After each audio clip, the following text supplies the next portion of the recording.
नमस्कार दोस्तों, मेरे यूट्यूब चैनल में आपका स्वागत है। आज सुनेंगे श्रावण मास के अमावस्या व्रत कथा यानी हरियाली अमावस्या व्रत कथा। श्रावण मास में जो भी मनुष्य व्रत उपवास करता है उसका पितर प्रसन्न हो जाते हैं और जल्द ही प्रसन्न होकर आशीर्वाद देते हैं। जो अमावस्या का व्रत उपवास करते हैं उसके पितर मुक्त हो जाते हैं यानी उद्धार हो जाते हैं। इसलिए श्रावण मास के अमावस्या का व्रत अवश्य करना चाहिए। श्रावण मास भगवान भोलेनाथ को समर्पित है, भगवान भोलेनाथ को अति प्रिय है। इस महीना भी थोड़ा सा भी दान पुण्य पूजा उपवास व्रत करते हैं तो भगवान भोलेनाथ जल्द ही प्रसन्न हो जाते हैं। श्रावण मास के अमावस्या को हरियाली अमावस्या भी कहा जाता है। इस दिन पितरों की आत्मा की शांति के लिए विशेष दान पुण्य किए जाते हैं। इस दिन व्रत उपवास करके कथा पढ़नी या सुननी चाहिए। ऐसा करने से मनुष्य के सुख सौभाग्य की प्राप्ति होती है और सभी मनोकामना पूर्ण होती है। श्रावण मास का महीना बेहद पवित्र माना जाता है।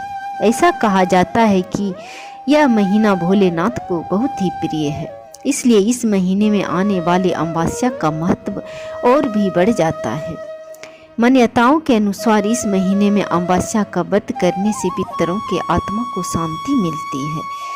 यदि आप भी इस दिन व्रत उपवास करते हैं तो भगवान भोलेनाथ का आशीर्वाद के साथ साथ पितरों का भी आशीर्वाद प्राप्त करते हैं। पौराणिक कथा के अनुसार एक नगर में एक प्रतापी राजा रहता था। उन्हें एक बेटा था जिसका विवाह हो चुका था। एक दिन राजा की बहू ने किचन में गई और चुपके से चोरी करके मिठाई खा ली और नाम चूहे का लगा दिया। क्योंकि जब सास पूछी तो कि मिठाई क्या हुआ तो बहू ने कहा कि सारा मिठाई चूहे ने खा लिया, जिसकी वजह से चूहा बहुत गुस्सा हो गया। क्योंकि चूहा भी सुन रहा था, उसने मन ही मन ठान लिया कि वह चोर को राजा के सामने लेकर आएगा। एक दिन राजा के यहाँ कुछ मेहमान आए थे। सभी मेहमान राजा के कमरे में सोए हुए थे। क्योंकि चूहा को बहुत गुस्सा था, इस वजह से वह उसी दिन यह मौका गंवाना नहीं चाहा।